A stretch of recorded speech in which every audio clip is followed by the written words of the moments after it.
এখনো 15 বছর কমপ্লিট হয়নি।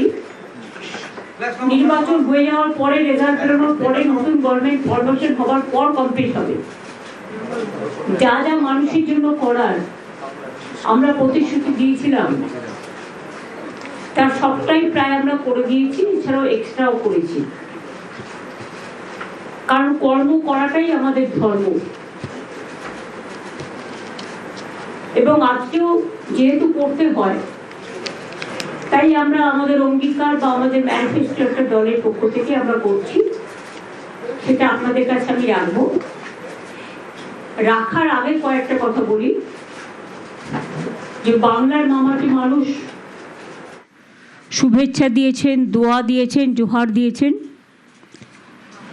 আমরাও আমাদের সাধ্যমতো কাজ করেছি,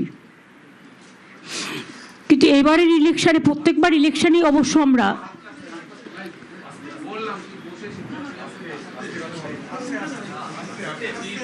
নির্বাচন কমিশনের বা বিজেপি সরকার যেদিন থেকে ক্ষমতা এসছে তার চক্রান্ত আমরা অনেক লক্ষ্য করেছি।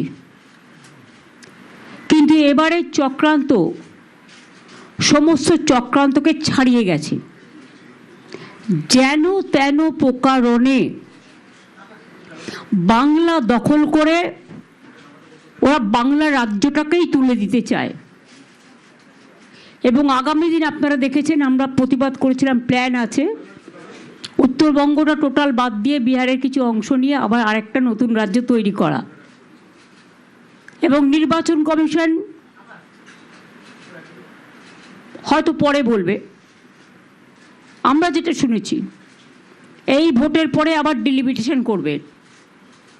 ডিলিমিটেশন মানে হচ্ছে আগামীবার মোদি সরকার জিতবে না, ক্ষমতায় আসবেন না, কারণ মানুষ, ওনাদের দেশের মানুষ পছন্দ করছে না, বাংলা তো নয়।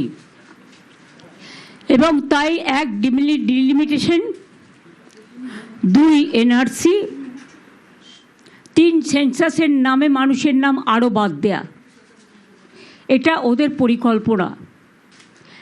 দেশের মানুষকে সর্বহারা করে দেওয়ার এক গভীর চক্রান্ত মোদি সরকার করছে। দেশটা প্রায় ধ্বংসের মুখেও করে দিয়েছে। কোনো রাজ্যে কোনো আইন শৃঙ্খলা নেই, মানুষের মনে শান্তি নেই, বিভাজনের রাজনীতি, যুদ্ধকালীন পরিস্থিতি। এমনকি মোদি সরকারের আমলে তিনি যা যা মানুষকে কথা দিয়েছিলেন, একটি প্রতিশ্রুতি আজ পর্যন্ত রক্ষা করতে পারেননি। উপরন্তু এলআইসি থেকে শুরু করে, রেল থেকে শুরু করে, এয়ার ইন্ডিয়া থেকে শুরু করে সব পাবলিক সেক্টরগুলো বিদেশি এবং পরিচিত কয়েকজন যারা ব্যাংকে টাকা মেরেছে, বিশেষ করে দেশ থেকে পালিয়ে গেছে অনেকেই, তাদের হাতে তুলে দেওয়া হয়েছে। শুধু নিজের প্রচার ছাড়া। এবং এই মোদি সরকারের মাত্র 2 জন কাজ করেন, একটা মোদিজি আর একটা ওনার হোম মিনিস্টার। এই 2 ভাই মিলে দাঙ্গা থেকে দুর্যোগ, দুরারোগ থেকে যুদ্ধ, রাজনৈতিক চক্রান্ত থেকে গণতান্ত্রিক চক্রান্ত, গণতান্ত্রিক চক্রান্ত থেকে দেশ বিভাজনের চক্রান্ত, টোটাল স্বৈরাচারী মনোভাব নিয়ে টোটাল ভারতবর্ষটাকে দখল করেছে গায়ের জোরে। দেখুন, নির্বাচনের সময় কিছু অফিসার চেঞ্জ হয়, সেটা নিশ্চয়ই ইলেকশন কমিশন করতে পারে, তারও একটা সীমাবদ্ধতা আছে। তার বিরুদ্ধে অ্যালিগেশনটা কি? 2 হচ্ছে যারা ইলেকশন রিলেটেড কাজের সাথে যুক্ত আছে, তাদের কিছু কিছু ট্রান্সফার করা হয়। কিন্তু এবারে দেখছি মানুষ খাদ্য পাবে কোথার থেকে? রেশন বন্ধ হয়ে গেলে মানুষ যেন আমাকে দোষ না দেয়, কারণ আমি তো রেশনটা দিতে চাই। ফুড ডিপার্টমেন্টের প্রিন্সিপাল সেক্রেটারিকে নিয়ে গেছে অবজারভার করে, কখনো দেখেছেন? ডেভেলপমেন্ট ওয়ার্ক চালায়, এরা কিন্তু ইলেকশন করে না। এরা গভর্নমেন্টের এক একটা কি অফিসার। পঞ্চায়েত ডিপার্টমেন্টের অফিসারকে বলছে অবজারভার হয়ে যেতে। রাস্তাঘাট দেখবে, গ্রামীণ রাস্তা তৈরি করবে, আরবান রাস্তা তৈরি করবে। ঝড় জলে রাস্তা ভেঙে গেলে, ব্রিজ ভেঙে গেলে, দুর্যোগ হলে, ডিজাস্টার হলে পিডাব্লিউডির প্রিন্সিপাল সেক্রেটারি একটা বড় ভূমিকা থাকে, তাকেও অবজারভার করে নিয়ে চলে যাওয়া হয়েছে। এবং আমি শুনেছি আরও কয়েকটা ডিপার্টমেন্ট যারা সেক্রেটারি, স্পেশাল সেক্রেটারি, দেখুন প্রতিবার যখন ইলেকশন হয় আমাদের রাজ্য থেকে অনেক অবজারভার চায়, আমরা দিই যতটা পারি, কিন্তু যখন এই রাজ্যেই ইলেকশন, তখন এই রাজ্যের যদি সবাইকে নিয়ে চলে যাওয়া হয়, তাহলে ভিন রাজ্যের লোক কি বাংলাকে চেনে?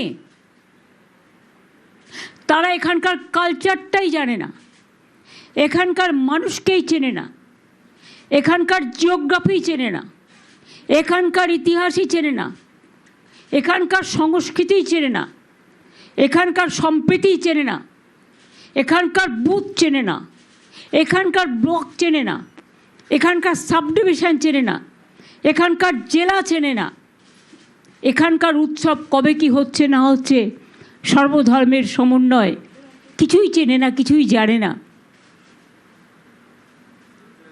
তাহলে কে দেখবে এসব? এরপরে যদি কোনো ঘটনা ঘটে এর জন্য দায়ী থাকবে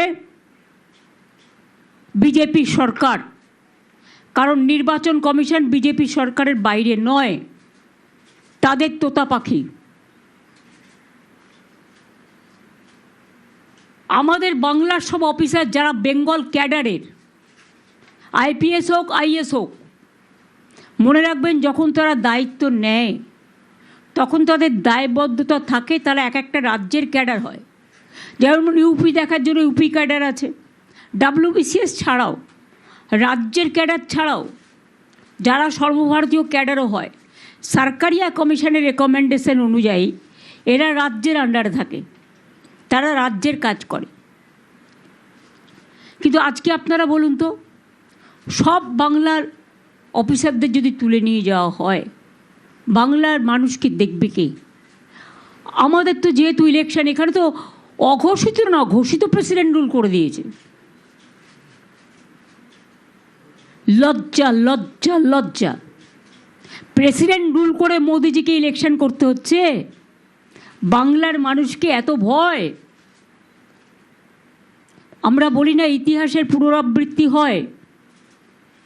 ইংরেজরা কলকাতা ক্যাপিটাল ছিল, বাংলার মানুষের ভয় তুলে নিয়ে গেছিল দিল্লিতে রাতারাতি, যে বাংলার মানুষকে দমানো যাবে না, সামলানো যাবে না। তারা মাথা নত করে না।